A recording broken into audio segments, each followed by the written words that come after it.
গল্প বৈধ প্রেম, লেখায় খালিদ হাসান। প্রচন্ড কুয়াশার রাতেও আমি কুনকুন করে ঘেমে যাচ্ছি। বাবা বলেন পাঞ্জাবি পরলে আমাকে সবচেয়ে বেশি সুন্দর লাগে।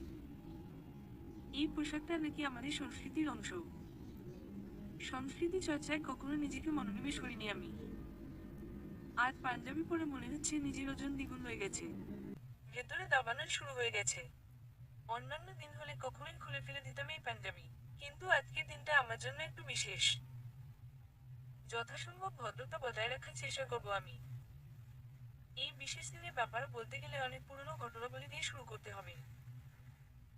প্রথমত যে কথাটি আমি উল্লেখ করতে চাই তা আপনার মনে কিছুটা সংশয় তৈরি করতে পারে। প্রকৃতপক্ষে আমি খুব ভালো প্রেমিক নই। বৈধ অবৈধ ব্যাপারে তো ধারণা কখনোই সুস্পষ্ট ছিল না। সবচেয়ে বড় সমস্যা হলো আমি জানি না কিভাবে প্রেমের গল্প বলতে হয়। ব্যাপারটা খুবই বিব্রতকর, তার চেয়েও বড় কথা আমি প্রেমের ব্যাপারে অতিরিক্ত লাজুক। যদিও এতটা লাজুক আমি পড়েছিলাম না। আপনি হয়তো জীবনে হাজারটা প্রেমের গল্প পড়ে প্রেমিক জীবনে তা প্রয়োগের মাধ্যমে ফল ভোগ করছেন। এরকম প্রেমের গল্পের মধ্যে উল্লেখযোগ্য হিসেবে ধরা যায় লাইলি মজনু, রোমিও জুলিয়েট ইত্যাদি ইত্যাদি। বিশ্বাস করুন, আমার প্রেমের গল্প তাদের ধারে কাছে নেই। এজন্য আপনার কাছে গল্পটা পাঞ্চে লাগতে পারে। তবে এটুকু বিশ্বাস রাখুন, আমি আপনাকে আর সাহায্য করব না। যদি এই প্রেম কাহিনী ব্যতিক্রমী না হতো তাহলে হয়তো ব্যাখ্যা করার প্রয়োজন বোধ করতাম না। অন্তত এটুকু ভরসা রাখতেই পারেন আমার উপর। আপনার মাথায় চিন্তা আসতে পারে আমি কেমন প্রেমিক যে একটা ব্যতিক্রমধর্মী প্রেম কাহিনীর জন্ম দিয়ে ফেলেছে। অবশ্যই সেটা ধীরে ধীরে জানা যাবে। কিন্তু প্রেমিক হিসেবে আমি কেমন সেটা জানার আগে জানতে হবে মানুষ হিসেবে আমি কেমন। বিরক্ত বোধ করার প্রয়োজন নেই, আমি নিজের ব্যাপারে যত কম বলা যায় ততটুকু বলার চেষ্টা করব। আমি বুলেট। আমার বন্ধুরা বলে বন্দুক থেকে ছুড়ে মারা বুলেটের মতোই আমি খুব বেশি চঞ্চল। আমার অন্য একটা ভালো নাম থাকলেও আমি সেটা প্রচার করি না, যদিও সেই নামের একটিকে দেওয়া হয়েছিল। বুলেট নামের সুবিধা হলো সহজে উচ্চারণ করা যায় আর নামের সাথে এক ধরনের অন্যরকম হিরো হিরো অনুভূতি পাই। যদি আপনি তরুণ না হয়ে থাকেন তাহলে এই অনুভূতি বুঝবেন না। রাজধানীর নামে ব্যবসায়ীদের কাতারে আমার বাবার অবস্থান ভালো। মাঝে মাঝে আমার বাবার ব্যস্ততার দিকে তাকালে আমার মনে হয় তিনি জন্মেছিলেন শুধুমাত্র টাকা উপার্জনের জন্য। আর নিজের বিলাসী রুটিন দেখলে মনে হয় আমার জন্ম হয়েছিল বাবার উপার্জনের টাকাগুলো ব্যয় করার জন্য। যদিও এত টাকা আমি এক জীবনে শেষ করতে পারবো না বলে মনে হয়। কিন্তু বাবার দিকে তাকালে মনে হতো তিনি আমার উপর খুবই ক্ষুব্ধ রয়েছেন। আমি লেখাপড়ার প্রতি খুবই উদাসীন। কিন্তু সেটা অনেক পুরনো কারণ।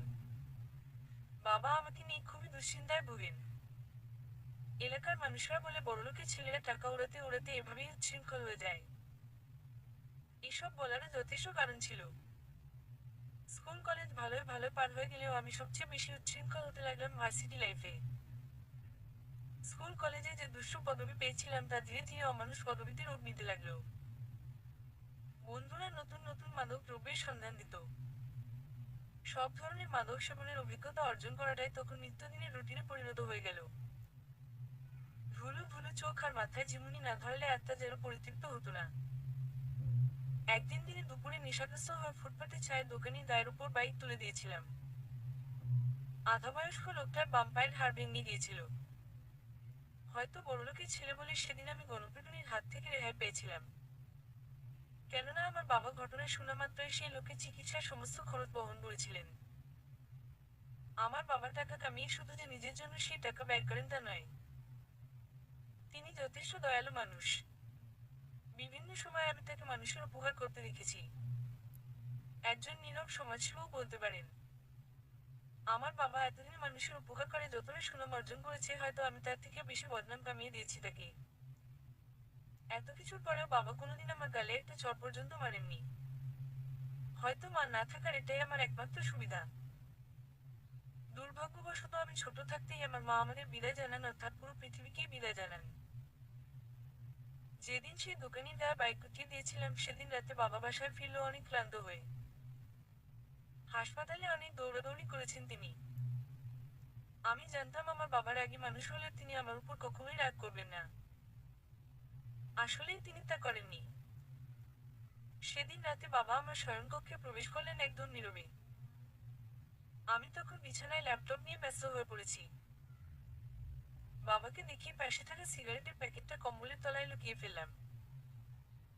দুম করে বিছানায় বসলেন তিনি। আমার চোখের দিকে তাকালেন। স্পষ্ট বোঝা যাচ্ছিল আমার চোখ লাল। মাথার ঝিমুনি তখনও কমেনি। নেশাগ্রস্ত হয়ে হেডফোনে ফুল ভলিউমে গান শুনছিলাম। দিনের বেলায় আমি একটা দুর্ঘটনা ঘটিয়েছি আর তার জন্য হয়রানির শিকার হচ্ছিল আমার বাবা। অথচ আমার আচরণ এমন যেন কিছুই ঘটেনি। হয়তো বাবা ব্যাপারটা ভালোভাবে নেবে না আজ। বাবার চাহনি দেখে আমার দুশ্চিন্তা হচ্ছিল। তবে তিনি রেগে যাননি তখনও। আমি ভয়ে ভয়ে কান থেকে হেডফোন সরিয়ে নিলাম।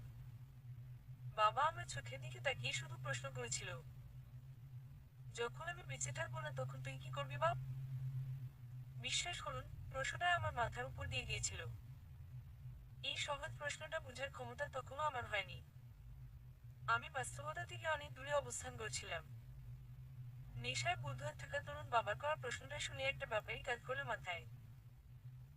জেমস গুরুর বাবাকে নিয়ে একটা গানে এরকম লিরিক রয়েছে, বাবা আর থাকিনি আমার রুমে।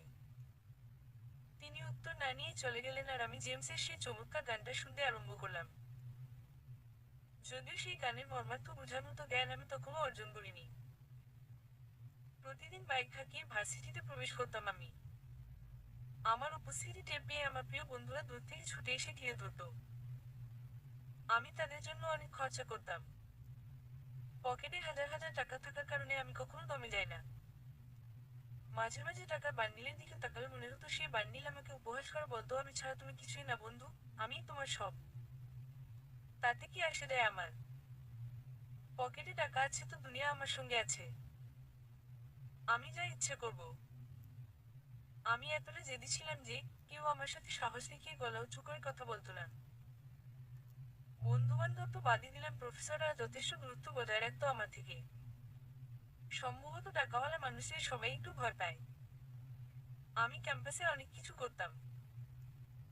যখন মনে যা আসে, যখন যাকে খুশি ধরতাম আর পাগল নাচ নাচাতাম। কেউ কিছু বলতো না, উল্টো আমাকেই সবাই উৎসাহ দিত। ক্যাম্পাসের সমস্ত উচ্ছৃঙ্খল কাজে লিস্ট করলে মনে হয় আমার নামই সব কাজের সাথে যুক্ত থাকবে।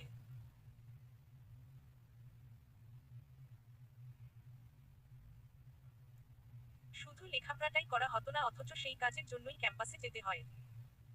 আমার এই উচ্ছৃঙ্খল কাজের কিছু উদাহরণ দেয়া যাক।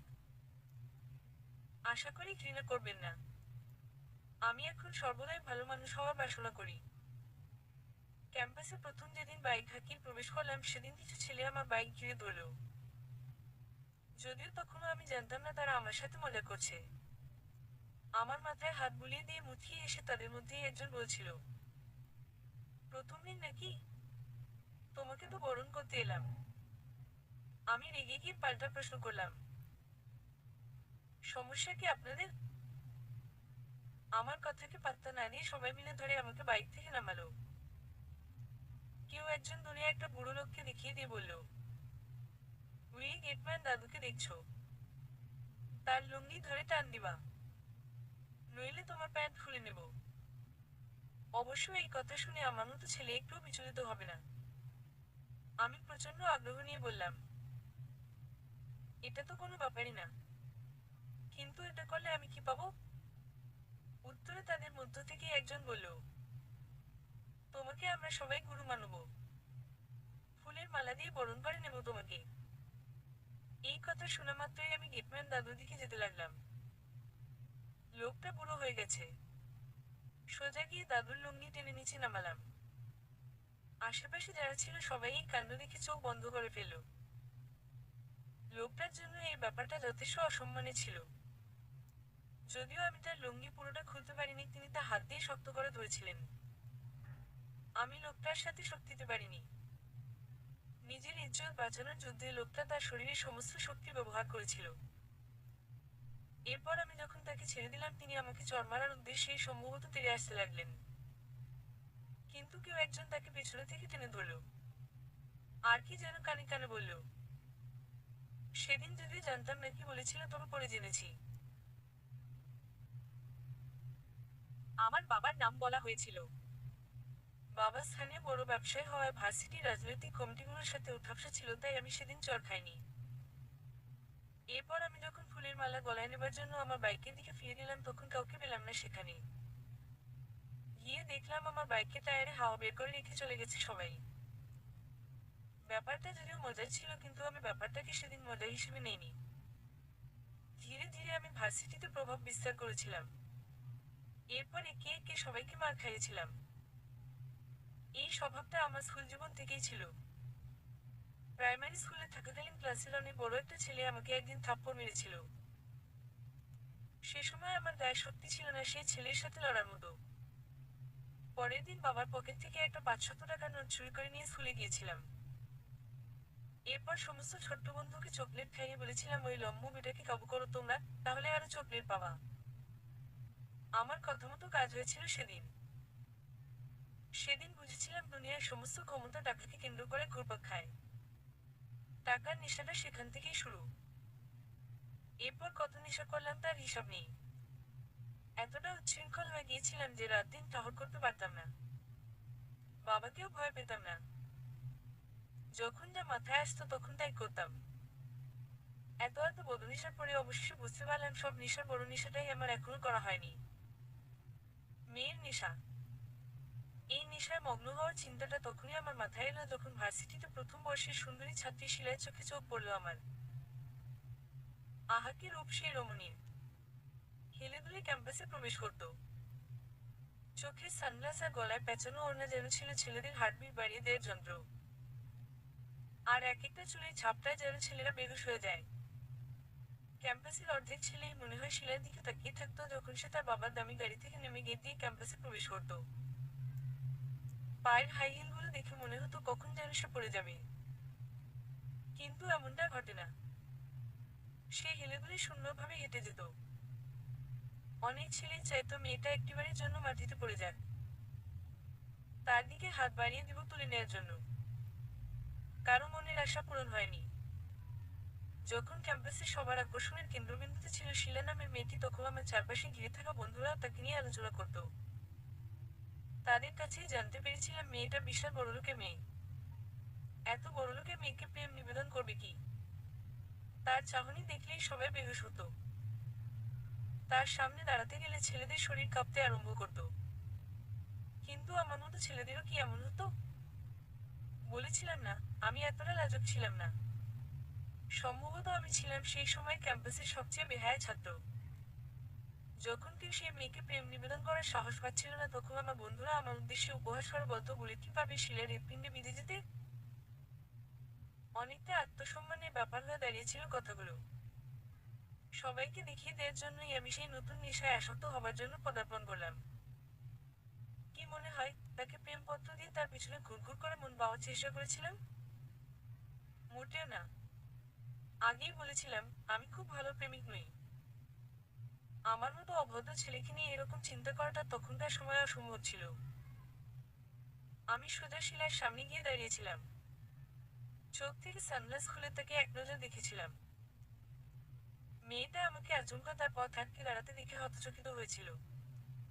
আমি তাকে আরো খানিকটা অবাক করে দিলাম।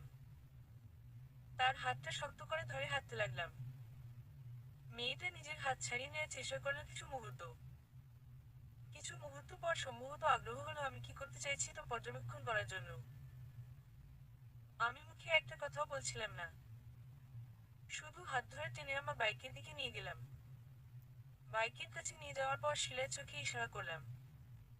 মেয়েটা বুঝতে পারলো আমি তাকে বাইকের পিছনে বসার আবেদন করেছি। এরপর যখন শিলা আমার বাইকের পিছনে উঠে বসলো, ততক্ষণে ক্যাম্পাসের অনেক ছাত্রছাত্রী আমাদের দিকে হাঁ করে তাকিয়েছিল, ঠিক যেরকম সিনেমায় হয়। আমি এক মুহূর্ত দেরি করলাম না। বাইক স্টার্ট করে গিয়ার দেওয়ার সাথে সাথে যখন বাইকটা হালকা ঝাঁকুনি খেলো, সম্ভবত পড়ে যাওয়ার ভয়ে শিলা আমাকে শক্ত করে জড়িয়ে ধরল। এরপর ঘন বাতাসের অসংখ্য ঝাপটা অতিক্রম করে আমরা সেদিন পুরো শহরে ঘুরেছি। শেষে একটা ফুলের দোকানে গিয়ে ফুল কিনলাম। প্রেমের নেশায় মত্ত হয়ে সেদিন প্রথমবারের মতো কোনো মেয়ের সামনে মাথা নোয়ালাম। হাঁটু গেড়ে ফুলটা শিলার সামনে হাত বাড়িয়ে এগিয়ে দিয়ে বললাম, ভালোবাসি ভালোবাসি ভালোবাসি। রোমান্টিক সিনেমা দেখার অভিজ্ঞতা বাস্তবে প্রয়োগ করলাম আমি। আমি দেখছিলাম শিলার খুশিতে জ্বলজ্বল করা চোখ দুটো। নেগেটিভ উত্তরে বা আসবে কিভাবে? কি নেই আমার? শিলার মতো মেয়েকে বশ করার জন্য যা দরকার তার সবই আছে আমার। সুন্দর চেহারা, সুন্দর পোশাক, দামি গাড়ি আর তার পেছনে উড়ানোর জন্য কারি কারি টাকা। প্রেমের নেশায় আসক্ত হওয়াটা আমার জন্য ছিল শুধুমাত্র ইচ্ছার ব্যাপার। এরপর কয়েকটা দিন কেটে গেল। ক্যাম্পাসে রটে গিয়েছিল শিলা আর আমার প্রেমের গুঞ্জন। এরপর কখনো কোনো ছেলেকে শিলার দিকে হা করে তাকিয়ে থাকতে দেখিনি। সম্ভবত আমার ভয়ই। আমরা প্রেম করতাম। যেখানে ইচ্ছা হতো সেখানেই প্রেম করতাম। ক্যাম্পাসে, দামি রেস্টুরেন্টে, পার্কের নির্জন বেঞ্চে অথবা বাইক হাঁকিয়ে খোলামেলা হাইওয়েতে। প্রেম করা যে এত সহজ জিনিস তা আগে আমি জানতামই না। এখানে প্রেমিকের খুব বেশি দায়িত্ব নেই। শুধু প্রেমিকার হাত দুটো ধরবেন আর তার বক বক শুনতে থাকবেন। আর অবশ্যই অবশ্যই রেস্টুরেন্টের দামি খাবারের বিল মেটাতে ভুলবেন না। ব্যাস, আপনি আপনার প্রেমিকার কাছে হবেন একজন সফল প্রেমিক। কিন্তু আমি শিলার কাছে সফল প্রেমিক হলেও আমার বন্ধুদের কাছে ছিলাম একদমই ব্যর্থ। তারা তাচ্ছিল্য করে বলতো বিভিন্ন ব্যাপারে। আমার এত টাকা সব জ্বলে যাচ্ছে। কি ফায়দা হলো আমার? এসব টাকা উড়ানোর প্রেম আর কতদিন চলবে? এভাবে পার্কে ডেট করে আর কতদিন? আমি তাদের কথা বুঝতাম না। তারা আমাকে খোলামেলা ভাবে বলতো, রুম ডেট করে ফেলো। আমার বোকামির কথা কি আর বলবো। আমি তখন জানতাম না রুম ডেট কি জিনিস। কিভাবে করে এটা? তারা বলতো, এক রুমে আবদ্ধ হয়ে প্রেমিক প্রেমিকা যেই প্রেম করে সেটাই রুম ডেট। অথচ আমি ভেবে পাচ্ছিলাম না পার্কে বেঞ্চে ডেটেছি এই রুম ডেট আমাকে কি ফায়দা দেবে। তারা বুঝিয়ে দিয়েছিল রুম ডেট কিভাবে করতে হয়, কিভাবে প্রেমিকাকে রাজি করাতে হয়, কিভাবে রুম ডেট করার প্রস্তাব দিতে হয়। সবচেয়ে বড় কথা হলো রুম ডেটে কিভাবে করতে হয়। এই ব্যাপারটা শেখানোর জন্য তারা মোবাইল ফোন থেকে একটা অশ্লীল ভিডিও দেখিয়েছিল আমাকে। কি বলবো এ ব্যাপারে? বিষয়টা বলে বোঝানো খুবই বিব্রতকর। বন্ধুরা পিঠে চাপড় মেরে বলতো এখনো পুরুষ হতে পারলি না। আমি অনুভব করছিলাম, দূর থেকে কোনো এক শয়তান যেন অট্টহাসিতে মেতে উঠে আমার উদ্দেশ্যে বলছে শালা কাপুরুষ কোথাকার। মাথায় আগুন উঠে গিয়েছিল। সেদিন আবারও ক্যাম্পাসে শিলার হাত ধরে হ্যাচড়া টান দিয়েছিলাম। শিলা রাগ করে হাত ছাড়িয়ে নিয়ে জিজ্ঞেস করেছিল কি করতে চাও। এরকম বলাটা স্বাভাবিক ছিল। আমি আগের মতো ছিলাম না। প্রেমে পড়ার পর খুবই নম্র হয়ে গিয়েছিলাম। আমার হঠাৎ পূর্বের মতো উদ্ভট পাগলামি দেখে শিলা অবাক হয়েছে। সেদিন রুমমেট করার এমন নেশা মাথায় চেপে বসলো যে বন্ধুরা যা শিখিয়েছিল সব ভুলে গেলাম। কিভাবে রুমমেটের প্রস্তাব দিতে হয় সেটা মনে করারও প্রয়োজন বোধ করলাম না। শুধু শিলার চোখে চোখ রেখে বললাম রুমমেট করবো। আমি বুঝতে পারলাম না শিলা কেন এত অবাক হয়ে গেল। আমি কি খারাপ কিছু আবদার করে ফেলেছি? আমি আসলেই সে সময় ভালো খারাপের তফাৎ বুঝতাম না। রুমমেট নামক নতুন নেশার সন্ধান পেয়ে গেছি, এখন সেই নেশায় আমাকে আসক্ত হতে হবে। মাথায় শুধু এই চিন্তাই কাজ করছিল। কিন্তু দিন যায় সময় যায় রুমমেট করা হয় না। রুমমেটের কথা উঠলেই শিলা আমার কথা এড়িয়ে যায়। একদিন আচমকাই শিলাকে রুমমেটের কথা বলতেই সে রেগে গিয়ে আমার গালে থাপ্পড় মারল। আমি খুবই অপমানিত হলাম ক্যাম্পাসে সবার সামনে। সবই করা যায় শুধু রুমমেটেই কেন শিলার এত সমস্যা তখন পর্যন্ত ব্যাপারটা আমার জানা ছিল না। নতুন নেশাটা আর করা হয়ে ওঠে না। এই নেশায় আসক্ত হওয়ার বিভিন্ন উপায় এবার আমার বন্ধুরা দিতে লাগলো। আমি পেয়ে গেলাম একটা সবচেয়ে সহজ উপায়। এবার অবশ্যই আমার উদ্দেশ্য সাধন হবে। শিলার হাতে আমার মতো বুলেট চড় খেয়েছে এই খবর রাতারাতি পুরো ক্যাম্পাসে রটে গেল। আমার কি আর ততটাও আত্মসম্মান ছিল যে আমি লজ্জায় ভার্সিটি প্রবেশ করা বন্ধ করে দেব? বরং শিলা আমার গালে চড় মারায় আমার অনেক উপকারী হলো। গুঞ্জন উঠল শিলা আর আমার মধ্যকার সম্পর্কে রীতি হয়েছে। বিভিন্ন সুন্দরী মেয়েরা এবার গোপনে গোপনে আমার বন্ধুদের মাধ্যমে আমাকে লাভ লেটার পাঠাতে লাগলো। সেই প্রেমপত্রগুলো যে কতটা সুন্দর গুছানো আর পরিপাটি হাতে লেখা লেখা হয়েছিল তা হয়তো শিলার হাতে চড় না খেলে দেখতে পারতাম না। মাঝে মাঝে উন্নতির জন্য প্রেমিকা চড়ও অনেক কাজে দেয়।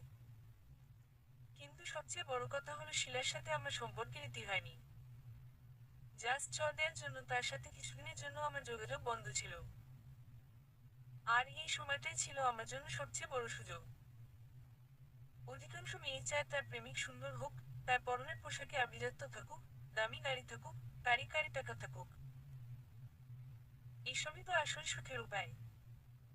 এদিক থেকে আমাকে অপছন্দ করার মতো কোনো মেয়েই মনে হয় আমাদের ক্যাম্পাসে ছিল না।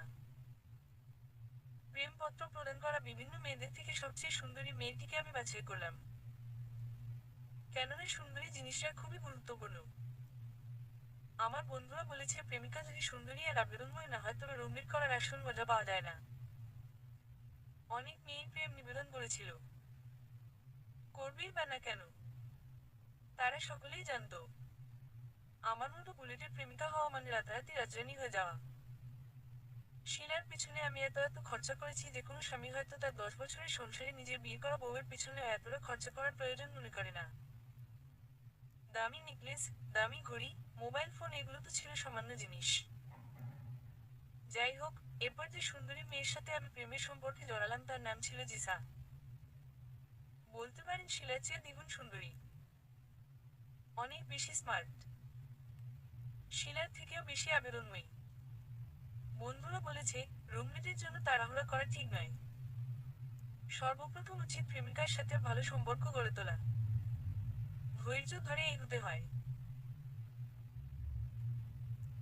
মেয়েরা নাকি সহজে রুমমেটে রাজি হয় না, তাদের রাজি হওয়ার মতো কাজ করতে হয়। আমার মতো প্রেমিকের ক্ষেত্রে অভিযোগ করার উপায় নেই। শিলার চেয়ে দ্বিগুণ খরচা করতে আরম্ভ করলাম। জিসা অনেক বেশি বকবক করত। তার বকবক করার অর্ধেক বিষয় থাকতো শিলাকে ঘিরে। সে ভাবতো শিলার বদনাম করলে আমি বেশি খুশি হব তার প্রতি। অবশ্য কে ভালো কি খারাপ সেই সব চিন্তা করার মতো মগজ আমার ছিল না। আমার মাথায় সে একটাই চিন্তা, তা হলো রুমমেট। আমি প্রতিদিন খরচা করি আর বকবকুনি শুনি। খুবই সহজ কাজ। ভালো শ্রোতা হতে পারা মানে ভালো প্রেমিক হওয়ার ক্ষেত্রে 50 ভাগ এগিয়ে যাওয়া। আমি শুনতাম, মাঝে মাঝে তার হাত ধরতাম। হাতের উপরিভাগে চুমু দিলে জিসা মুচকি হাসত। তার ফাঁকা হাতে হীরের আংটি উপহার দিয়ে পরিপূর্ণ করে দিতাম। একটা মাস সেভাবেই চলে গেল। শিলা অবশ্য এরই মধ্যে কিছু ব্যাপার জেনে গেছে। যদিও বন্ধুরা বলেছে জিসার সাথে সম্পর্কের ব্যাপারটা ক্যাম্পাসে প্রকাশ করা যাবে না, এতে অন্য মেয়েরা আর কাছে ঘেঁষবে না। তখন আমি মেয়ের নেশায় এতটা বোধ হয়ে গিয়েছিলাম যে অন্য সব নেশা ছেড়ে দিয়েছিলাম। জিসার ব্যাপারে শিলা কিছু জিজ্ঞেস করলে বলতাম জিসাই আমার জন্য পাগল, আমি তাকে ভালোবাসি না। আর জিসা শিলার ব্যাপারে জিজ্ঞেস করলে বলতাম সে আমার জীবনে ফিরে আসতে চায় কিন্তু আমি তোমাকে ভালোবাসি। এভাবে দুই নৌকায় পা দিয়ে নৌকুড়ুমনে এতটা পারদর্শী হয়ে গেলাম যে সেই অদৃশ্য থাকা শয়তানটা যেন মুচকিয়ে এসে বলতো, বেটা তুই তো কমাল করে দিলি, আমার থেকেও বড় ঘুঘুমাল তুই। কিন্তু 1 মাস পর যেন আমি আর সহ্য করতে পারছিলাম না। এত এত প্রেম হলো, এত এত খরচা হলো, কিন্তু আসল কাজটাই হলো না। বন্ধুরা এবার জিসাকে আবেদন করতে বলল। জিসাকে সাহস করা বলেই দিলাম তোমার সাথে রুমমেট করতে চাই। সেদিন জিসার উত্তরেই বুঝলাম জিসা আর শিলা একদম একই নয়। তাদের মধ্যে যথেষ্ট তফাৎ রয়েছে। কেননা জিসা আমার আবেদনে রাজি হয়ে গেছে, কেনই বা হবে না? কি না করেছি তার জন্য। সেদিন মনে হয়েছিল জিসাই পৃথিবীর সবচেয়ে ভালো প্রেমিকা, যে প্রেমিকের আবদার রাখতে পারে। শহরের সবচেয়ে দামি হোটেলে রুম বুক করলাম আমি। কাঙ্ক্ষিত সময় এসে গেছে। বাইকের পিছনে জিসাকে বসিয়ে যখন হোটেলের দিকে যাচ্ছিলাম তখন দূর থেকে সেই অদৃশ্য শয়তানটা আমাদের দেখছিল দু চোখ ভরে। মনে হচ্ছিল যেন আমার পিঠ চাপড়ে বলছে, চালিয়ে যা বেটা, দেখিয়ে দে তোর পুরুষত্ব। হোটেল রুমে প্রবেশের জন্য চাবি সংগ্রহ করে যখন এগোলাম ঠিক সেই মুহূর্তে জিসার ফোনে একটা কল এলো। আমি জানতাম না সে সময় কে কল করেছিল। জিসা আমাকে রুমের দরজা খুলতে বলে একটু সাইডে চলে গেল। আমিও তাই করলাম। রুমের দরজা খুলে যখন প্রবেশ করলাম ঠিক সেই মুহূর্তে আমার সাথে একটা আশ্চর্য ঘটনা ঘটল। প্রায় অনেকক্ষণ সময় কেটে যাবার পরও যখন জিসা রুমে আসছিল না তখন আমি বাইরে বের হলাম। আর সেই মুহূর্তে মাত্রাতে একটু অবাক হলাম আমি।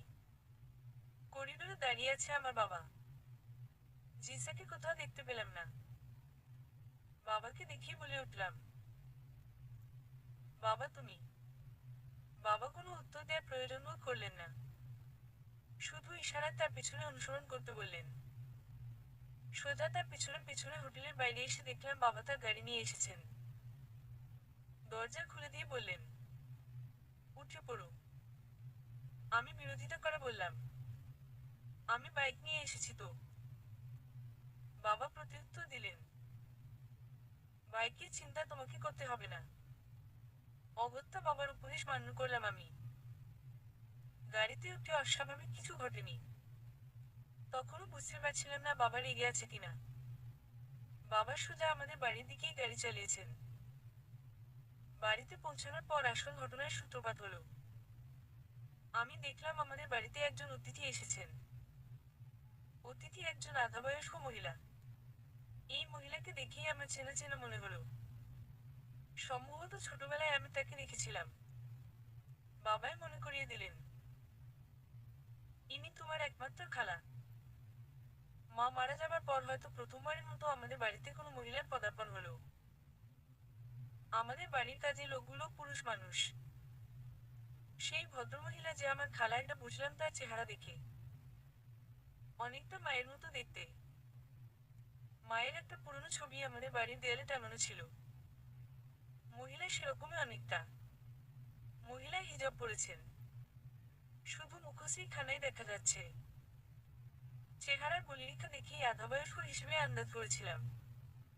কিন্তু হঠাৎ সেই মহিলার আগমন আমাদের বাড়িতে কেন? এত বছর তো কোনো যোগাযোগ ছিল না তার সাথে। উল্লেখ্য যে বাবা আমার মাকে বিয়ে করেছিলেন পালিয়ে। এজন্য মায়ের বাবার বাড়ির কেউ আমার বাবাকে পছন্দ করতো না। এজন্য আমি কখনো নানু বাড়ি যেতে পারিনি। সে সময় এই খালাই মাঝে মাঝে মায়ের সাথে দেখা করতে আসতো। এরপর তিনি নানার কাছে ধরা পড়ে গিয়েছিল। তারপর তিনিও আর কখনো আমাদের বাড়িতে আসেননি। এমনকি মা মারা যাওয়ার সময় লাশ দেখার জন্য না।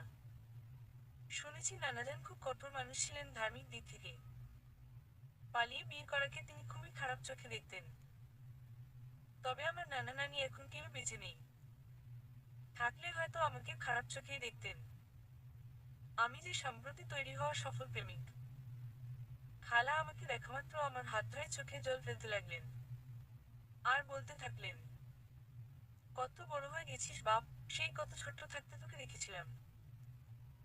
বাবা জানালেন, খালা এসেছেন একটা দাওয়াত নিয়ে। তিনি কিছুদিনের জন্য আমাকে গ্রামে নিয়ে যেতে চান। সেখানে তার মেয়ের বিয়ের অনুষ্ঠান হবে। বাড়িতে তেমন পুরুষ মানুষ নেই। খালু একা নাকি এত কাজ সামাল দিতে পারছেন না। খুবই হাস্যকর ব্যাপার ছিল আমার জন্য। আমার বাবা কি করে ভাবতে পারলেন তার ছেলে গ্রামে গিয়ে তার খালুকে কাজে সাহায্য করতে পারবে? তার ছেলে যে একটা অপদার্থ সেটা তো তিনি ভালো করেই জানেন। কিন্তু তিনি তবুও খালার পক্ষ হয়ে বললেন, তুমি তো কখনো গ্রাম দেখোনি, তোমার খালার সাথে যেতে পারো। গ্রাম দেখাও হবে, খালুকে সাহায্য করতেও পারবে। উল্লেখ্য যে আমি জীবনে কখনো গ্রামে যাইনি। শহরের অলিগলিতে দুষ্টুমি করেই আমার বড় হওয়া। গ্রাম সম্পর্কে যতটুকু জানা তা শুধু পাঠ্য বই পড়ে। সম্ভবত গ্রামের সেই অপার সৌন্দর্য উপভোগ করার নেশাটাই আমাকে শিলা আর জিসার কথা ভুলিয়ে দিল। গ্রাম দেখার লোভে আমি রাজি হয়ে গেলাম খালার সাথে যাওয়ার জন্য। বলেছিলাম না, যখন মাথায় যে নেশা ঢুকে তখন সে নেশাতেই আসক্ত হতে মরিয়া হয়ে উঠি। তাই রথ দেখা কলা বেচার অফারটা হাতছাড়া করিনি। আমার বাবার মাথায় কি চলছিল আমি জানি না। তিনি আমার ফোন, ল্যাপটপ কিছুই সঙ্গে নিতে দিলেন না। তিনি জানালেন, গ্রামে নাকি এমনিতে নেটওয়ার্ক নেই, এসব নিয়ে কোনো কাজ নেই। তিনি উপদেশ দিলেন কিছুদিন এসব থেকে দূরে থাকার জন্য। তাতে নাকি আমি গ্রামের আসল সৌন্দর্য উপভোগ করতে পারবো। আমিও তাই রাজি হলাম। আমরা যাত্রা শুরু করলাম ট্রেনে। এটা ছিল জীবনের নতুন অভিজ্ঞতা। খালার সঙ্গে ততক্ষণে আমার একটা ভালো সম্পর্ক তৈরি হয়ে গিয়েছিল। মায়ের ব্যাপারে অনেক কিছু বলছিলেন তিনি। যদিও এসব জানার আগ্রহ আমার ছিল না। আমি দেখছিলাম ট্রেনে জানালা দিয়ে বাইরে। একের পর এক গাছগাছালি ছাড়িয়ে ট্রেনটা লাইন দিয়ে এগিয়ে যাচ্ছে। মাঝে মাঝে সাইরেন বাজছে। আর দূরে দেখা যাচ্ছে কুয়াশার চাদরে ঢাকা গ্রাম। প্রায় রাত 11টায় খালা আর আমি গ্রামের নির্জন কাঁচা পথ ধরে হাঁটছিলাম। ঝিঝি পোকার ডাক আর অজস্র জোনাকি ঝিকিমিকি উপভোগ করতে করতে হাঁটছিলাম আমি। কুয়াশায় ঘেরা চারিপাশ তবুও জ্যোৎস্নার আলো সেই কুয়াশার সাথে লড়াই করতে ব্যস্ত। প্রায় 20 মিনিট ধরে হাঁটার পর একটা বাড়ির সামনে গিয়ে দাঁড়ালেন খালা। একটু কোমল গলায় হাত দিলেন তিনি। আফরিনের বাপ, ঘুমাই গেলেন নাকি? গেট খুলি দেন। আমি জ্যোৎস্নার আলোতেই বাড়িটার প্রতি চোখ বুলিয়ে দেখতে আরম্ভ করলাম। পাকা দেয়ালের উপর টিনের ছাউনি। বাড়ির সামনে আমাদের ক্যাম্পাসের প্লেগ্রাউন্ড থেকেও বড় উঠোন। তার এক কোণায় বিশাল বড় একটা খড়ের গাদা। এই জিনিসটা সম্পর্কে আমার কখনোই ধারণা ছিল না। খালার কাছ থেকে শুনে নিয়েছিলাম। খালাকে জিজ্ঞেস করলাম, আফরিন কি খালা? খালা হাসতে হাসতে জবাব দিতে লাগলেন, হা হা, তোমার খালাতো বোন। এরই মধ্যেই খালু এসে দরজা খুলে দিলেন। গেছো মানুষ। সম্ভবত সারাদিন সংসারের কাজ করে তিনিও ক্লান্ত। গ্রামের মানুষ অধিকাংশ এমন পরিশ্রমী এবং তারা এজন্য দ্রুত ঘুমানোর জন্য বিছানায় চলে যায়। যদিও আমার মতো ছেলের জন্য রাত 11টা সবেমাত্র সন্ধ্যা। বাড়িতে প্রবেশ করার পর খালা আমাকে বাথরুম দেখিয়ে দিলেন। বাড়ির এক পাশ দিয়ে বিশাল বড় পাকা বাথরুম। খালাকে জিজ্ঞেস করলাম, বেডরুমের সাথে এটা তো বাথরুম নেই? খালা হেসে জবাব দিলেন, এটা গ্রাম রে বাপ। এইখানে সবাই একটা বাথরুম ব্যবহার করে। প্রচন্ড অবাক হলাম আমি। অথচ আমাদের শহরের বাড়িতে প্রত্যেকটি রুমের সাথে এটা করা বাথরুম রয়েছে। গ্রামে সবাই একসাথে থাকতে পছন্দ করে, অথচ আমাদের বাড়িতে দুজন মানুষ হওয়া সত্ত্বেও মাঝে মাঝে কোনো কোনো দিন বাবার সাথে দেখাই হয় না। কাজের লোক বাবাকে আলাদাভাবে খাবার দিয়ে আসে আর আমার ঘরে আলাদা, কিন্তু গ্রামে এসে দেখলাম সবার জন্য এক রুমে খাওয়ার আয়োজন করা হয়েছে। বাথরুম থেকে ফ্রেশ হয়ে এসে যখন খাওয়ার টেবিলে বসলাম তখন আমার খালু বললেন, না খেয়েই শুয়ে পড়েছিলাম। ভাবলাম অতিথি আসলে তার সাথেই খেতে বসবো। আমি ভেবেছিলাম সবাই একসাথে খেতে বসবো, কিন্তু না। এই বাড়িতে পুরুষরা আগে খেতে বসে, তখন মহিলারা খাবার পরিবেশন করে। পুরুষের খাওয়ার পর মহিলারা খেতে বসে। সম্ভবত মহিলারা নিজেরাই এটাকে তাদের দায়িত্ব মনে করে। তেমনটাই হলো। কিন্তু খাওয়ার সময় আমার চোখ গেল আমার সেই খালাতো বোনের দিকে। আপনি বিশ্বাস করবেন কিনা জানি না, সে রাতের বেলাতেও আমার সামনে এসেছে হিজাব পরিধান করে। অবশ্য এই পোশাকটার নাম আমি আগে জানতাম না। তার মুখটা সম্ভবত কোনো সিল্কি কাপড় দিয়ে অর্ধেক ঢেকে নিয়েছিল। শুধু নাকি উপরিভাগ আর চোখ দুটো দেখা যাচ্ছিল। সেই অদ্ভুত মেয়েটার দিকে আমি আর তাকাইনি। আমার বারবার মনে হচ্ছিল মেয়েটা আমাকে ভয় দেখাতে এসেছে। এভাবে রাতের বেলা মুখ বেঁধে ডাকাতাই ডাকাতি করতে যায় এরকমই জানতাম আমি। খাওয়া দাওয়া সেরে খালু বিভিন্ন রকম প্রশ্ন করলেন, আমার পড়ালেখা সম্পর্কিত। সবশেষে তিনি মুখে একটা পান গুঁজে নিয়ে বললেন, আজ তো অনেক রাত হয়েছে, ঘুমাতে যাও। কাল সকালে না হয় তোমাকে নিয়ে গ্রাম ঘুরতে যাব। আমাদের বাড়ির পেছনে খুব সুন্দর একটা নদী আছে। মনে হয় তোমার খুব ভালো লাগবে। আমাকে একটা থাকার ঘরে নিয়ে গেল খালা। পরিপাটি বিছানার ব্যবস্থা করা হয়েছে। সম্ভবত অতিথি এসেছে বলে বিছানাটাকে নতুনের মতো চকচকে মনে হলো। আমি যখন আমার পরনের ফুল প্যান্ট খুলে নিচের হাফ প্যান্ট পরে ঘুমানোর জন্য বিছানায় যাচ্ছিলাম, ঠিক সেই মুহূর্তে খালা রেগে গিয়ে বললেন, এ বাড়িতে হাফ প্যান্ট পরা নিষিদ্ধ। চমকে উঠলাম আমি। অথচ আমি কিনা পুরো জীবনটাই হাফ প্যান্ট পরে ঘুমালাম। আমি খালাকে জিজ্ঞেস করলাম, তাহলে আমি কি পরে ঘুমাবো খালা? তিনি আমার কথার উত্তর না দিয়ে খালুকে হাত দিলেন। আফরিনের বাপ, আর না থাকি আপনার নতুন লুঙ্গিটা নিয়ে আসেন তো। এই অদ্ভুত পোশাকটা বাবাকে প্রায়শই পরতে দেখতাম আমাদের বাড়িতে। তিনি ঘুমানোর আগে এটা পরতেন। কিন্তু এই জিনিসটার ব্যাপারে আমার কোনো অভিজ্ঞতা নেই। আমি মনে হয় পারবো না। সম্ভবত এই ব্যাপারটা খালাও ভালোভাবে জানতেন। তিনি খালুকে বললেন, ছেলেটাকে লুঙ্গি পরা শিখাই দিন। আমি ঘুমাইতে গেলাম। আমি এখনো সেই ঘটনা মনে করে হাসি। খালু যখন আমার পুরো শরীরটা লুঙ্গি দিয়ে পেঁচিয়ে নিয়ে ঘুটানো অংশটা এক হাত দিয়ে ধরতে বললেন তখনও আমি ভয় করছিলাম।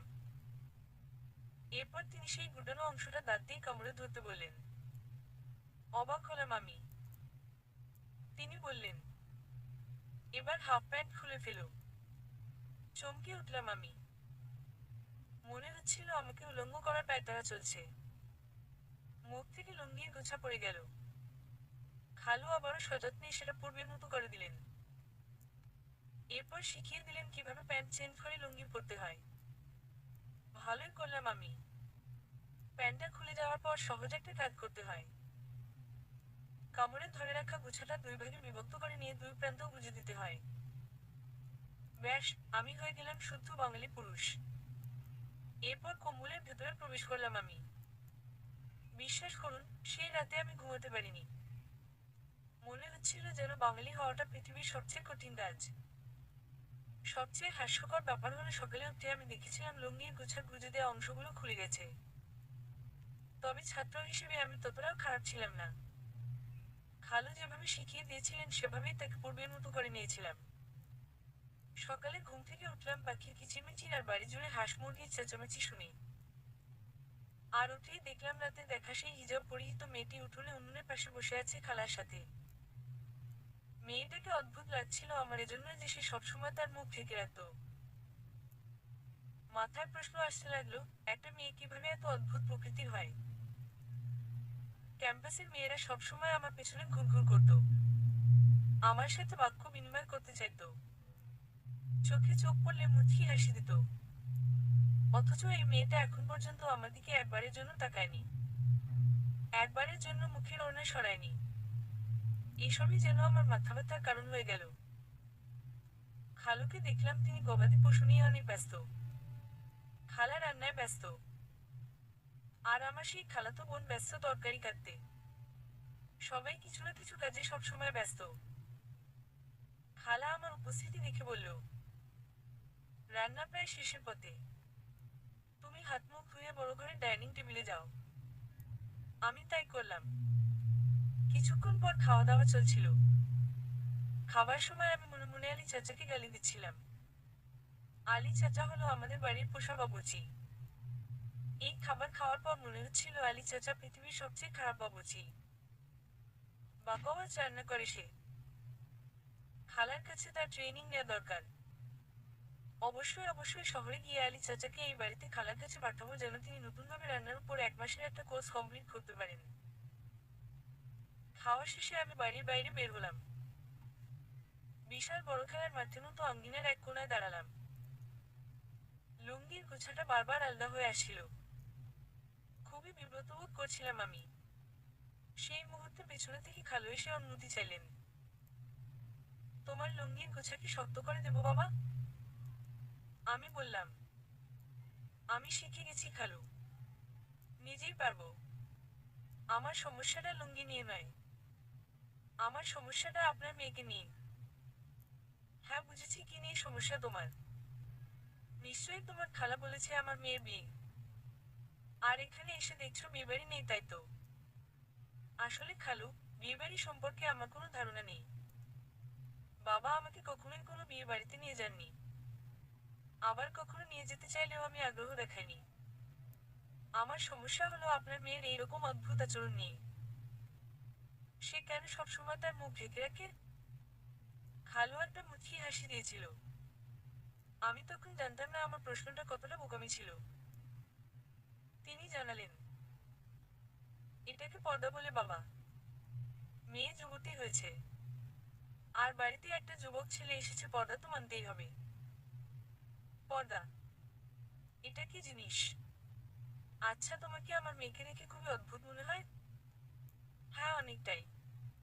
কি মনে হয় একটু বলো তো শুনি। আমি বলতে আরম্ভ করলাম, এটাকে যে পর্দা বলে সেটা আমি জানি না। কলেজ লাইফে আমাদের ক্লাসে এরকমই একটা মেয়ে ছিল।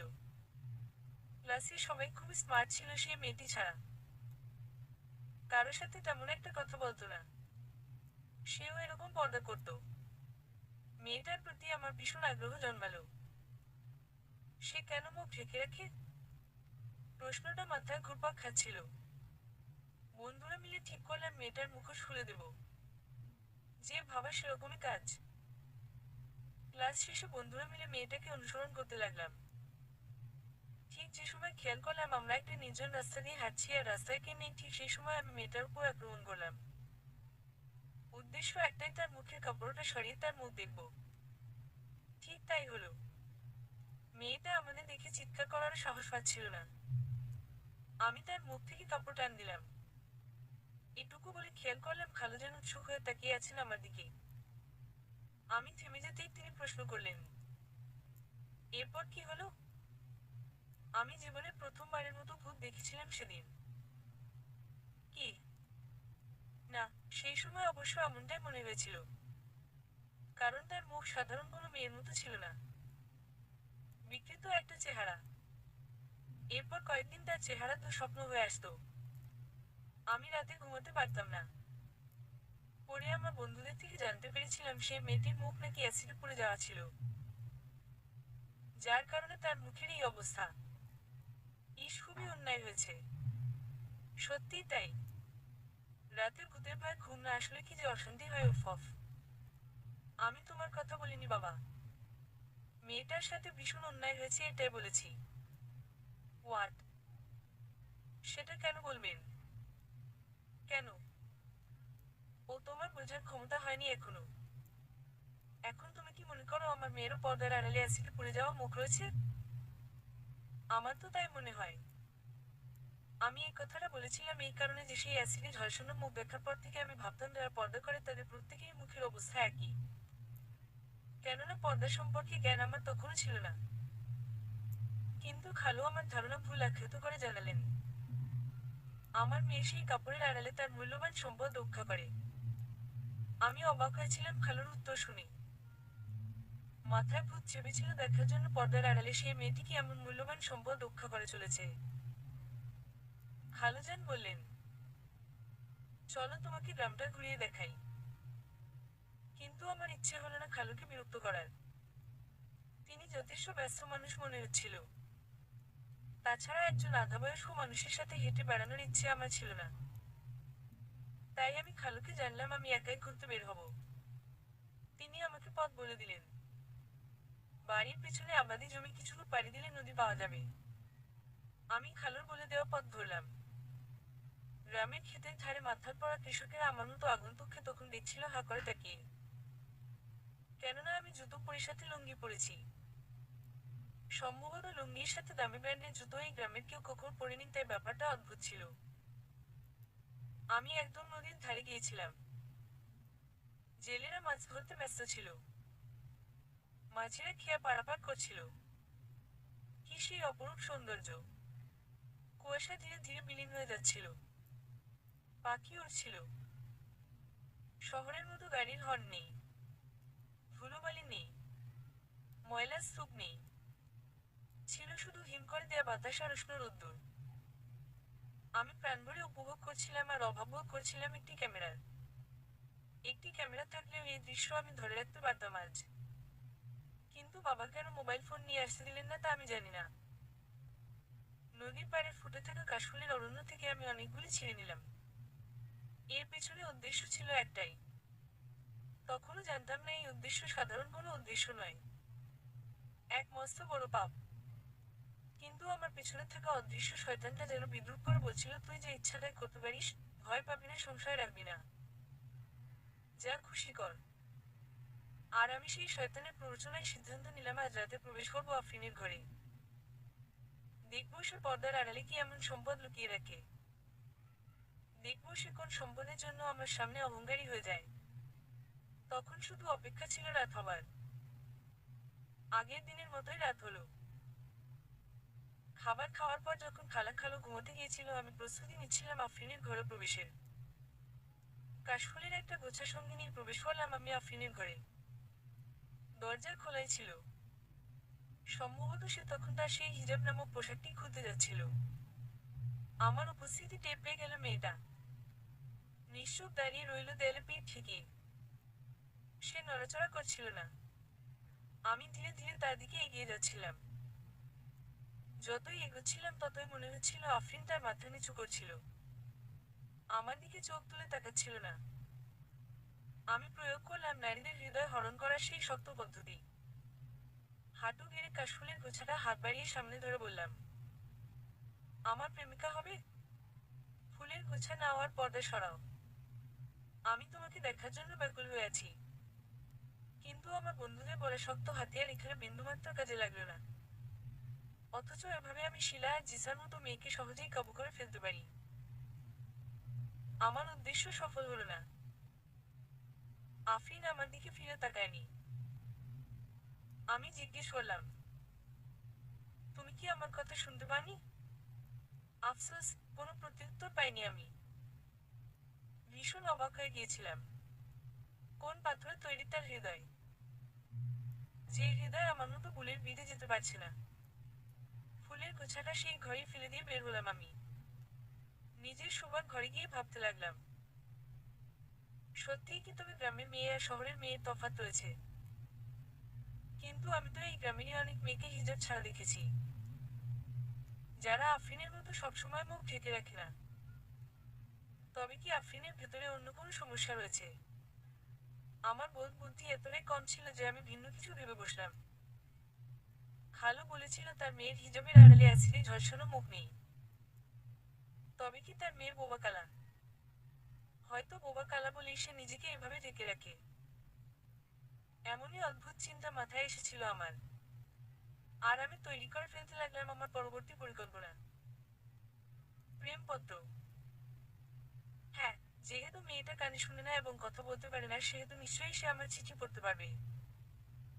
কিন্তু আফরিন লেখাপড়ায় কতটা পারদর্শী সেটাও আমার জানা নেই। যদি সে পড়তে না জানে তবে আমার প্রেমপত্র লেখা বৃথা যাবে। আমি লিখেছিলাম পরের দিন। কাগজ কলম জোগাড় করে আবারও নদীর পাড়ে গিয়ে লিখতে বসেছিলাম। জীবনের প্রথম সেদিন প্রেমপত্র লিখেছিলাম। অবশ্য মনে সাহস পেয়েছিলাম লিখার। খালু জানিয়েছেন তার মেয়ে লেখাপড়া জানে। দাখিল লাইনে পড়াশোনা চলছে। এটুকু জানার পর নিশ্চিত ছিলাম আফরিন আমার প্রেমপত্র পড়তে পারবে।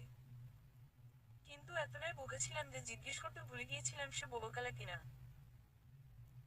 আমি সেই প্রেমপত্রে কি লিখেছিলাম তা বলতে চাই না। সেসব বললে হয়তো পৃথিবীর সবচেয়ে বেরসিক মানুষ উপাধিটা নিজের তকমা হয়ে যাবে। তবে সেই পত্রের শেষ লাইনটা ছিল এইরকম, আমি তোমার মুখ একবার দেখতে চাই আফরিন। আমি সেই রাতে আফরিনের ঘরে পত্রটা ছুড়ে দিয়েছিলাম। আমি সন্দিহান ছিলাম আফরিন পত্রটা পড়বে কিনা। কিন্তু আমার সন্দেহ দূর করেছিল আফরিন। শুধু সন্দেহ দূর করেনি, পত্রের জবাবও দিয়েছিল একদম নিপুণ হাতে। রাতের আহার শেষে আমি যখন শয়নকক্ষে প্রবেশ করলাম, তখন দেখলাম আমার বিছানায় একটা পত্র। কিন্তু সেই পত্রে ছিল না কোনো প্রেমের কথা। লাইনের পর লাইন ছিল উপদেশে ঠাসা। আফরিন লিখেছিল, ক্ষমা চাইতে শিখুন, ভুলগুলো শুধরে নিতে শিখুন, বাবার কাছে ভালো ছেলে হতে শিখুন, শিক্ষকের কাছে ভালো ছাত্র হতে শিখুন, পাপ কর্ম থেকে বিরত থাকতে শিখুন, সর্বোপরি ভালো মানুষ হতে শিখুন। যখন ভালো মানুষ হতে শিখবেন তখন হয়তো আমার মুখ দেখার জন্য মাথা নিচু করতে হবে না। আফরিনের সেই পত্রের মর্ম আমি তখনও বুঝিনি। আমার প্রচন্ড রাগ হচ্ছিল। আমার ইচ্ছে করছিল আফরিনের সামনে গিয়ে দাঁড়াইয়ে হ্যাচকা টান মেরে তার হিজাব খুলে দিই। কিন্তু আমি সেটা করতে পারিনি। জীবনে প্রথমবারের মতো নিজেকে খুব দুর্বল মনে হচ্ছিল। হয়তো সৃষ্টিকর্তা চাইতেন না কোনো হিজাবি নারীর সাথে এমনটা ঘটুক। আমি পারিনি সেই কাজ করতে। ইতস্তত বোধ করছিলাম খুব। সম্ভবত সবার সাথে অভদ্রতা করার ক্ষমতা সৃষ্টিকর্তা আমাকে দেননি। কিছু মানুষের ইজ্জত তিনি নিজেই হেফাজত করেন। আমি রাগ করে সেদিন খালুর নিকট গিয়ে জিজ্ঞেস করেছিলাম, আপনার মেয়ের বিয়ে কবে? খালু আমার প্রশ্ন শুনে অবাক হয়ে গিয়েছিল। তিনি বলেছিলেন, বিয়ে তো আরো কিছুদিন পর। যদি তোমার এতদিন থাকতে কষ্ট হয় তবে চলে যেতে পারো। বিয়ের আগের দিন না হয় তোমার খালা তোমাকে আবার নিতে যাবে। আমি সেটাই মেনে নিলাম। এ বাড়িতে আর এক মুহূর্ত নয়। আমার কেন যেন বারবার মনে হচ্ছিল আফরিন আমার সামনে অহংকার করেছিল। রূপের অহংকার। জীবনে প্রথমবারের মতো নিজেকে অসফল মনে হচ্ছিল, সেটাও একজন মেয়ের সামনে। আমি আর থাকিনি সেই বাড়িতে। আফরিনের মুখোমুখি হয়নি একবারের জন্য। তার দিকে ফিরে তাকায়নি। খালু আমাকে স্টেশন অবধি পৌঁছে দিয়েছিল। বাসায় ফিরে যখন বাবার সামনে দিয়ে রাগী ভঙ্গি নিয়ে নিজের কক্ষের দিকে যাচ্ছিলাম, বাবা তার চশমার উপর দিয়ে তাকিয়ে খেয়াল করছিল। জিজ্ঞেসও করেছিল, কে রে, এত তাড়াতাড়ি ফিরলি যে? রাম কেমন দেখলি? রাগ দেখিয়ে দরজা বন্ধ করেছিলাম বাবার প্রশ্নের উত্তর না দিয়ে। বাবা আর কিছু জিজ্ঞেস করেননি।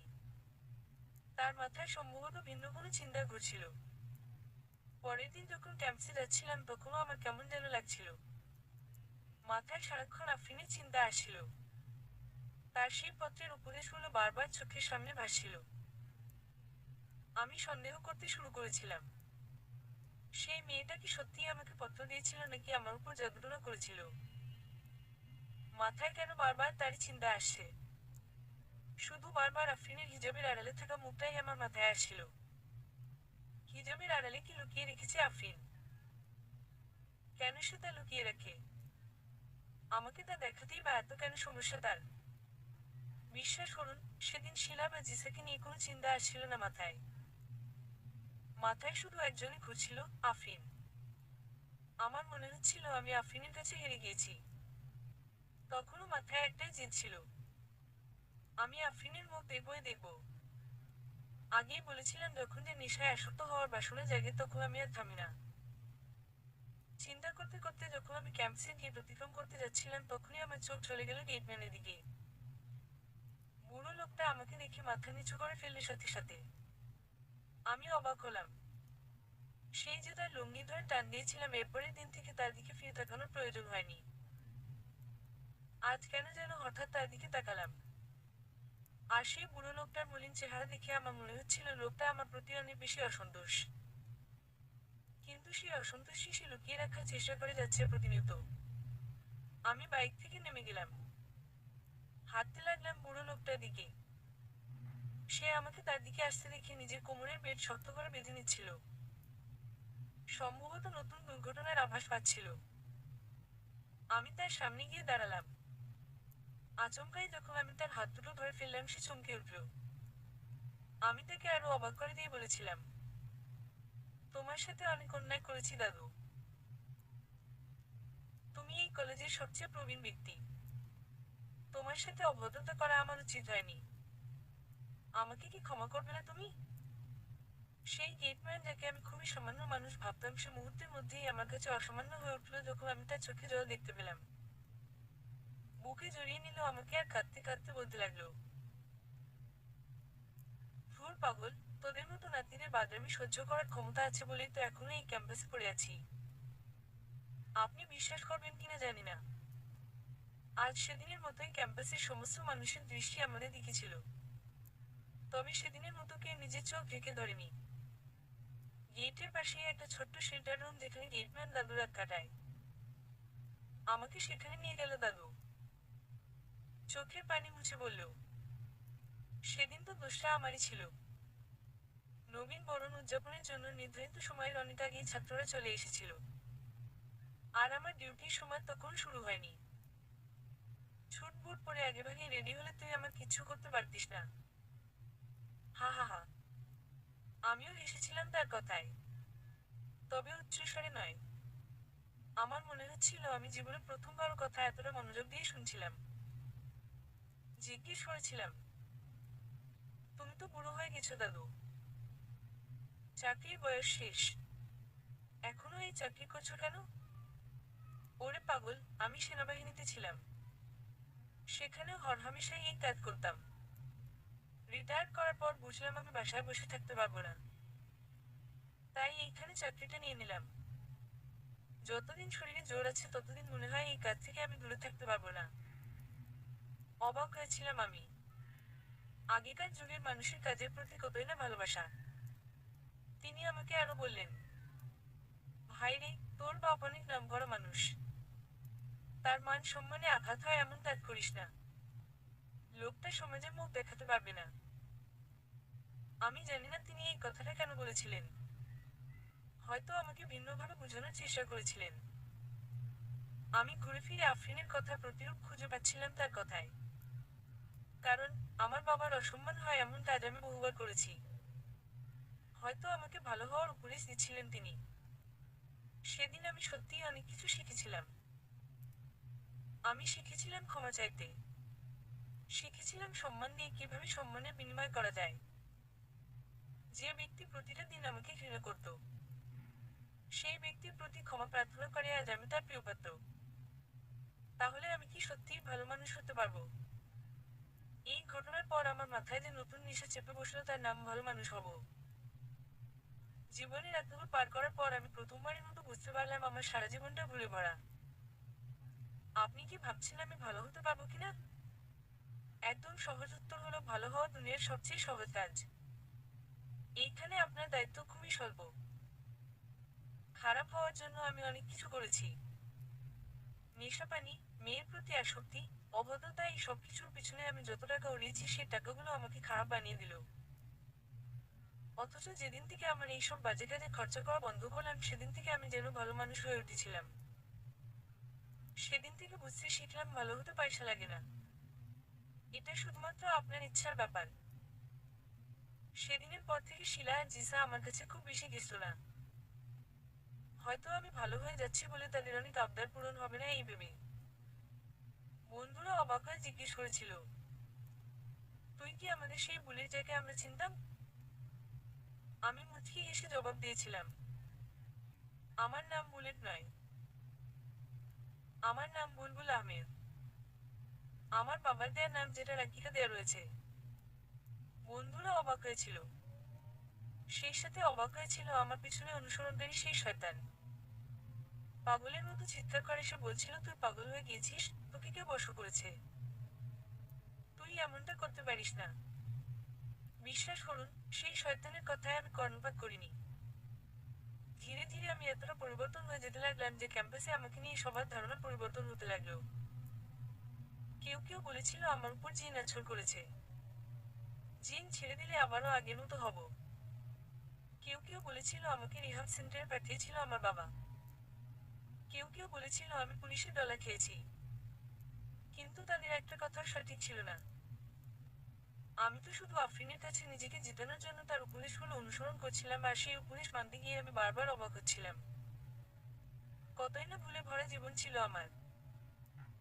ধীরে ধীরে আমার চরিত্রে যে কিছু পরিবর্তন আসতে লাগলো, তার পেছনে সমস্ত ক্রেডিট চলে যাচ্ছিল সেই আফরিন নামক হিজাবি নারীর নিকট।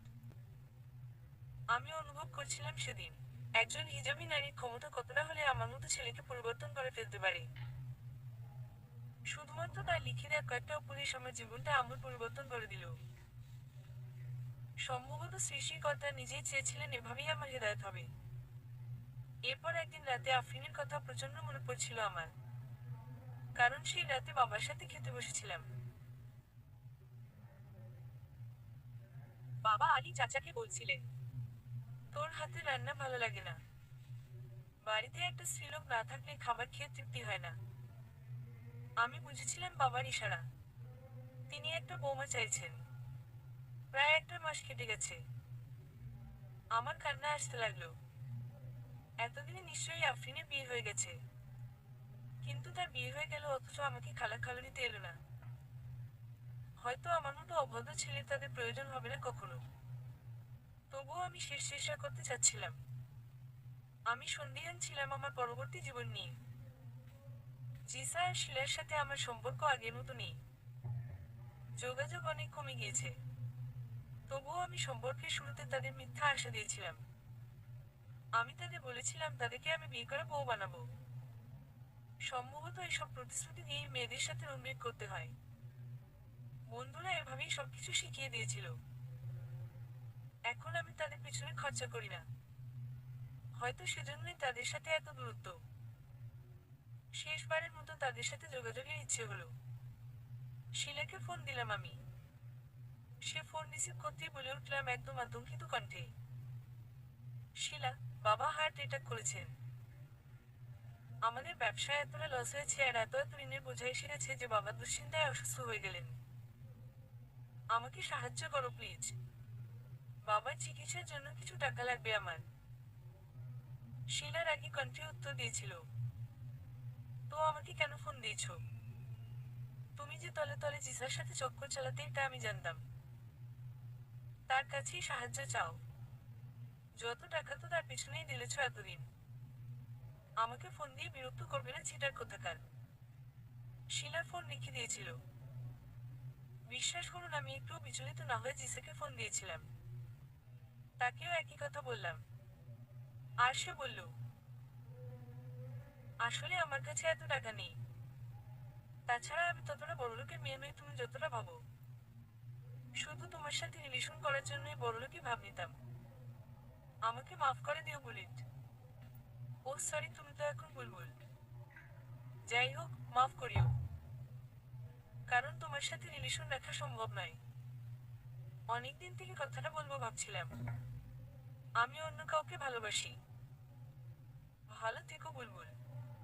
তোমার বাবার সুস্থতা কামনা করি। আমার মনে হয় তোমার বাবাও আমাকে পছন্দ করেন না। জিসার কথায় তাচ্ছিল্য স্পষ্ট বুঝেছিলাম আমি। আমি জানতাম এমনটাই হবে আমার সাথে। স্বার্থ ফুরালে দুধের মাছিরা এভাবেই উড়াল দেবে।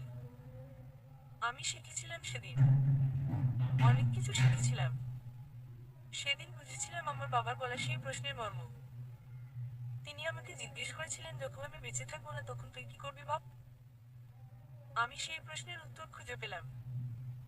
বুঝলাম জেমস গুরুর বাবা গানের মর্ম কতটুকু। আমি এতদিন যা ছিলাম তা বাবার জন্যই ছিলাম। বাবা ছাড়া আমার কোনো অস্তিত্ব ছিল না এতদিন। আমাকে আরো বড় হতে হবে। এরপর আমি যা করলাম তা ছিল কল্পনাতীত। বাবার কাছ থেকে খালার ফোন নাম্বারটা আমি তাগিয়ে নিয়েছিলাম। ফোন দিলাম তাকে। ফোনটা খালাই রিসিভ করলেন। অনেকটা আতঙ্ক নিয়ে বললাম আমি, খালা আসসালামু আলাইকুম। ভালো আছেন? হ্যাঁ বাবা, তুমি কেমন আছো? আমার কথা বাদ দিন।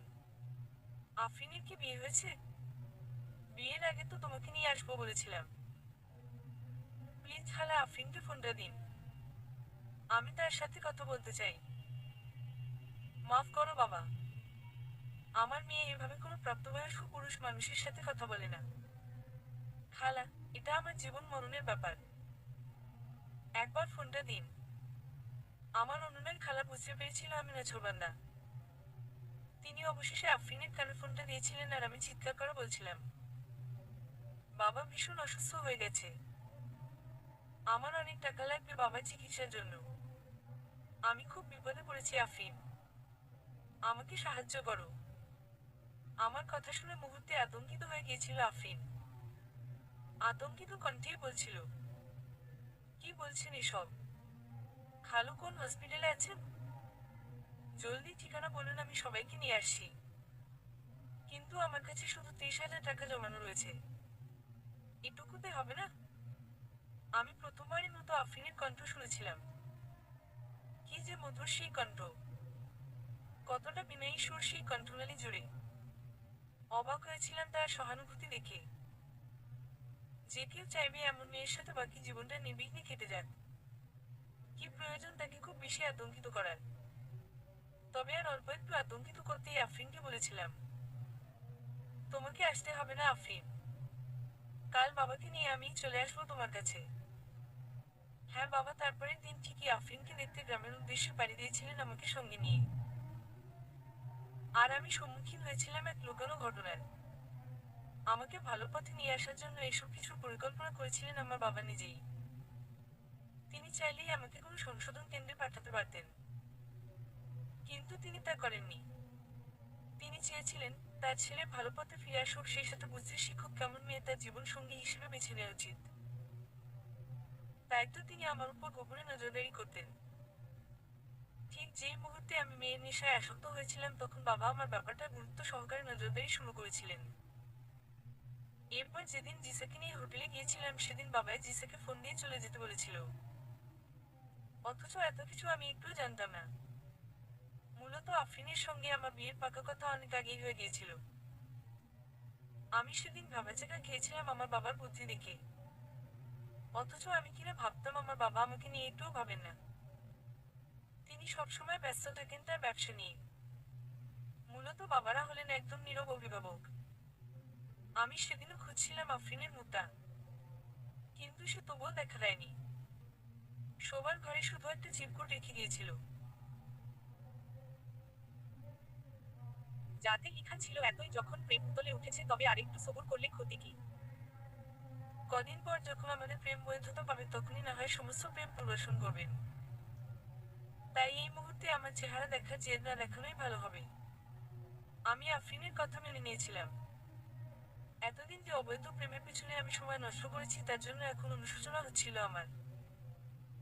আমি বুঝতে শিখেছিলাম প্রেমে বৈধ অবৈধ পার্থক্য। প্রেম তো কখনো অবৈধ ছিল না। মহান সৃষ্টিকর্তা জান্নাতের ভেতরে যেদিন আদম ও হাওয়া কে তৈরি করেছিলেন তখন তারাই ছিলেন মানব গোষ্ঠীর সর্বপ্রথম প্রেমিক যুগল। কিন্তু তাদের সেই প্রেমকে বিয়ের মাধ্যমে বৈধ করে দিয়েছিলেন সৃষ্টিকর্তা নিজেই। সেই প্রেমের আবির্ভাব তো জান্নাত থেকেই এলো।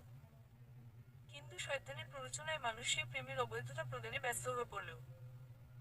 কিন্তু বৈধ প্রেমের সন্ধান পাওয়া আসলেই খুব সহজ কাজ।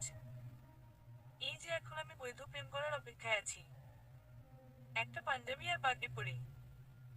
তবে প্রচন্ড ঘেমে যাওয়ার পর মনে হচ্ছে কাজটা একটু কঠিন। আফরিনের মুখ এখনো আমি দেখিনি। বোরখা পরা মেয়েটা একটু আগে ওয়াশরুমে গেল, এখনো ফিরছে না কেন? আওয়াজ হলো দরজায়। ওই তো আফরিন আসছে। সে তার বোরখার পর্দা সরিয়েছে। অবাক হয়ে যাচ্ছি আমি। শিলা আর জিসার মতো 3 স্তর বিশিষ্ট মেকআপ করেনি সে। চোখে কাজল নেই, ঠোঁটে লিপস্টিক নেই।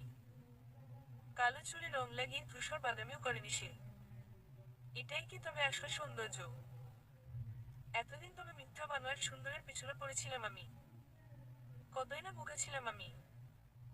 আফরিন এতটা সুন্দর হবার পরেও কিভাবে নিজেকে ঢেকে রাখত। তবে আমি এখন জানি এ ব্যাপারে। মূলত আফরিন যে সৌন্দর্যের অধিকারী সেই সৌন্দর্য নিয়ে তার কোনো অহংকার ছিল না। আমি তাকে ভুল বুঝেছিলাম। সে তো তার নিজের সৌন্দর্যকে মনে করত তার ভবিষ্যৎ স্বামীর আমানত রাখা সম্পদ। তাই সেই সম্পদের হেফাজত করত কঠিন হস্তে। এই আফরিন আমার পাশে বসে আছে এখন। আমাদের এখন প্রেম করার সময়। একদম বৈধ প্রেম। আপনার কি মনে হয় আমি সেই প্রেমের বর্ণনা করব? তাহলে আপনার আশায় গুরুবালি। আমি তো শুধু আপনার দৃষ্টি আকর্ষণ করেছিলাম। আমার উদ্দেশ্য ছিল আপনাদের জানিয়ে দেয়া প্রেম বৈধভাবে করা যায়। সৃষ্টিকর্তা নিজেই সেই ব্যবস্থা করে রেখেছেন। আপনার সুযোগ রয়েছে। প্রয়োজন ধৈর্যের। আপনি সেই বৈধ প্রেমে প্রেমিক হওয়ার জন্য ধৈর্য ধরবেন নাকি অবৈধ প্রেমে নিজেকে জড়িয়ে নিজের পাপনামা ভারী করবেন সেটা তো একান্তই আপনার ব্যক্তিগত ইচ্ছা। আমি তো শুধু আপনাকে এ ব্যাপার মনে করিয়ে দেওয়ার দায়িত্ব নিয়েছিলাম। যাই হোক, আপনাদের প্রতি এখন আমার উপদেশ হলো অন্য দম্পতির প্রেমের মধ্যে আগ্রহ না দেখানো। এখন আমরা বৈধ প্রেমে লিপ্ত হব। যে প্রেম দেখে আমাকে অনুসরণ করা সেই শয়তান চিৎকার করে কারো বলবে এমনটা হতে পারে না, এভাবে ভালো হয়ে যেতে পারিস না তুই। আমি তোকে আবার পথভ্রষ্ট করার চেষ্টা করব। বিশ্বাস করুন, সেই শয়তানকে একটু পাত্তা দেব না আমি। আমার বিশ্বাস শয়তানটা সারা জীবন অঝোর ধারায় কাঁদবে তার এই অসফলতার জন্য। সমাপ্ত।